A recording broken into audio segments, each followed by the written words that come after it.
Let's talk about the Tyranids that are all looking rather good after the new Codex update, and the bugs that are maybe coming up slightly lacking.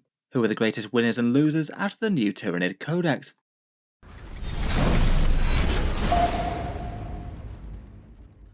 Hello and welcome back to Auspex Tactics, where over the last few videos we've been unpacking the new Codex Tyranids, and in this video I thought I'd talk about the units that have perhaps changed the most in the Tyranid Codex, either going from being kind of niche to really quite relevant, or having some big swings in terms of power for better or worse. Let's talk through 4 major winners and 3 major losers out of the Codex, mainly focusing on the strength of the individual datasheets and points cost and things, and then talk about a few more minor ones as a bit of a roundup after. First up, for perhaps one of the most improved units in Codex Tyranids are the Ripper Swarms. Literally with the reduction of their squad size, Games Workshop had jumped them from being a kind of mediocre unit that maybe could be taken to hoover up some secondary points, to a unit where you could probably argue that just about every Tyranids list could take 3 individual swarms of, and it's probably going to overall make them stronger with things like mission, objective and screening. Games Workshop looked like they decided to recategorise the squad size, despite them having been a minimum of 3 for quite a while now. And they've done that because that's the way that they sell them. You get 1 Ripper base in a squad of Termagants or a squad of Hormagaunts. Just in Warhammer 40k in general, very tiny units have big value all of their own if they cost not very many points. At 15 points for the unit, that's one of the cheapest units in all of Warhammer 40k. And Rippers have an extra massive advantage in that you can put them in Deep Strike, so put a few tiny units of them in reserve and then have them pop up exactly where you need them, maybe quite often to do secondary objectives potentially. Previously, when they were 45 points for a squad of 3 of them, I did think that they were a little bit overcosted for that role really. Tyranids could field cheaper units like the Biovore for 30 points, or just rely on Biovore spawned spore mines for all their chaff unit needs, which we'll get onto later in the video. Now Biovores have been reined in a bit, so you can only have one of them spawn spore mines. That means that these Rippers are going to be really quite relevant. Maybe you could have one of those firing units around the board to do things like secondary objectives, like engage on all fronts, behind enemy lines, deploy teleport homer or others, and then you could combine that with a few tiny units of Rippers, either moving around the board just at base, or more likely deep striking exactly where they're needed. Just for having extra tiny little units like this on the board though can be a big advantage in itself. If you ever have a situation where a single base of these, say, blocks off the movement of an enemy vehicle or melee monstrous creature or something, then that's probably made its value back then and there by keeping them out of the fight for a turn. They're pretty excellent for denying reserves as well, as they'll still project the bubble of 9 inches where enemies can't normally deep strike. And if the enemy is ever forced to deal with them in close combat, you can definitely try and make sure that their units are out of position. If the enemy doesn't have some guns that they can spare to whittle them down, then basically having to force them to deal with them in combat can basically mean that you could direct their forces a little bit, potentially even put the Ripper Swarm somewhat in the open, and then force the enemy units to charge and kill them, and then be in the open for the counter-attack after. So many uses for these little guys, and I'm sure that we'll see them guilt-free in lots of lists. Beyond that, their stat line doesn't really even need to be good, but it's not terrible. They may only be toughness 2, but having 4 wounds for just 15 points is pretty standout. You're going to need at least a little bit of focus fire, whether it's anti-tank or anti-horde to go into them, and they do even have the potential to do a bit of damage to light infantry as well. If they do ever get to shoot and fight, then they'll typically be landing around about 4 or 5 hits at strength 3 or strength 2. They even have a few other benefits like potentially reducing enemy objective control or having the harvester keyword in the assimilation swarm, though I'd say they're probably more side benefits as opposed to the main reason that you want to take them. On a less positive note, I feel like Genestealers haven't done so well out of the Codex update. Basically they've been saddled both by a points nerf and a rules nerf at the same time, which is kind of a shame given that they've got really quite cool new miniatures that I'm sure a lot of people will be picking up anyway.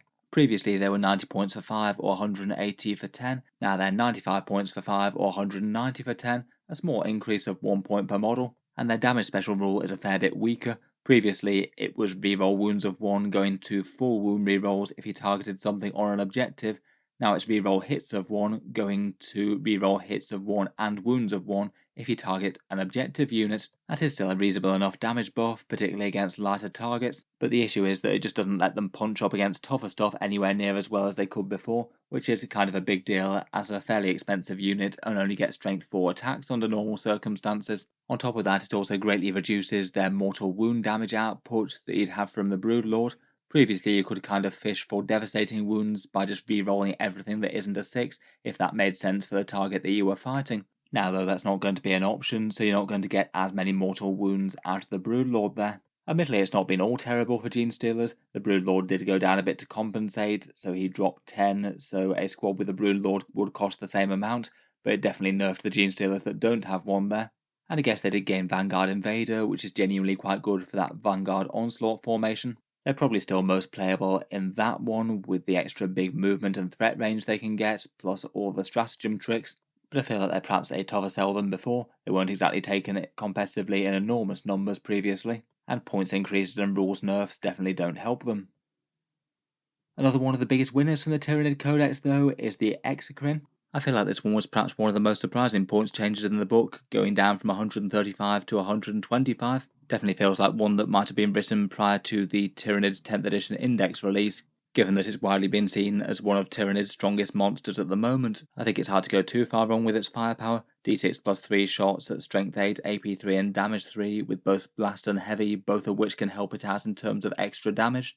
Really quite a good defensive profile with 14 wounds at toughness 10, and a fun symbiotic targeting rule that helps out the rest of the Tyranid gun line if it's focusing fire, allowing you to reroll hit rolls of 1 against the target that the Exocrine just shot. A few other strong Tyranids units did get points decreases, but I feel like 135 going down to 125 is really quite big. It's very easy to include 3 of these in an army list if you really want to, and the firepower is really quite generalist, good enough to punch up against heavy hitters with some big damage 3, but particularly murderous to things like heavy infantry and space marines. Another one of the bigger losers of the Codex was the Sporocyst. This one did drop in points from 145 down to 125, but I feel like this was just massively outweighed in its nerf to its reactive shooting. Previously it had a special rule called Hive Defenses, which is now gone. Previously this would allow the Sporocyst to shoot up to 4 times to enemies moving within 24-inch range of its Sporocyst bioweapons, potentially getting at least a fair amount of strength 5 and damage 2 shooting on the enemy as they moved up the board. It was still seen as kind of bad in most Tyranid lists though, due to it just being very very fragile for the cost, perhaps surprisingly so for an immobile thing that looks basically like a fortification. Plus the damage output just wasn't really all that generalist as well. Big toughness 10 vehicles and things just really aren't going to care about that kind of shooting very much. It's only really relevant against light or medium infantry. Now though it just seems to be pretty bad all round, despite the points cut to it dropping down to 125. Instead of the Hive Defenses rule, it just gets free Overwatch, so you only get to fire basically a single time reactively, and that's going to be hitting on a 6+, so really quite poor. And even if it wants to do its seeding Mucolids trick, then you need to give up its regular shooting in your own turn, so that feels like it's a bit of a side grade at best as well. Feels like at least with the old Hive Defenses rule it might have been a tricky model to balance anyway. In some games it could have been hilariously strong, and in some games it could be massively weak. I feel like it probably wouldn't have been the most problematic though, just to reduce this points cost and not make any change to the rules. I feel like that probably would have been fine. Next up, and one that I'm tentatively putting as a winner, though I guess a few people might disagree, is the Biovore. These are perhaps a bit of a weird case, in that if you just take one of them, they're now far more auto-include than they ever were. They still do reasonable enough indirect firepower, but more importantly spawn those spore mines to slow down the enemy or to do secondary objectives. But it looks like Games Workshop's decided to give them a bit of a side grade. Only one unit of Biovores on the board can now seed spore mines. You can't do it with multiple different units. But for the individual Biovore, they got far cheaper, going down from 65 points to 45, and also got a lot tougher into the bargain as well, going up to a 3+ save from a 4+, and also gaining an extra wound, same as the Pyrovore. Overall, I feel like the Biovore got up very lightly, and for a lot of use cases genuinely improved. If you were just taking one Biovore to farm out those spore mines, you can now do it for 20 points less, which is kind of significant, and also be far tougher as well on its just standard profile. And then if you actually want to use them for indirect fire as well, then that got far more efficient. They're going to be getting far more shooting per point at 45 points compared with 65. It seems that there's no rules or anything to stop spore mines doing secondary objectives, and for that reason it basically means that a Biovore is pretty much more auto-include than ever at this lower points cost. I guess it's not impossible though that Games Workshop might decide to do something with OC0 units and secondaries at some point in the future in their core rules. Overall though, it's probably a case of taking a single Biovore is probably a big win for the army. You spend less points on it and it still does exactly what it did before but tougher.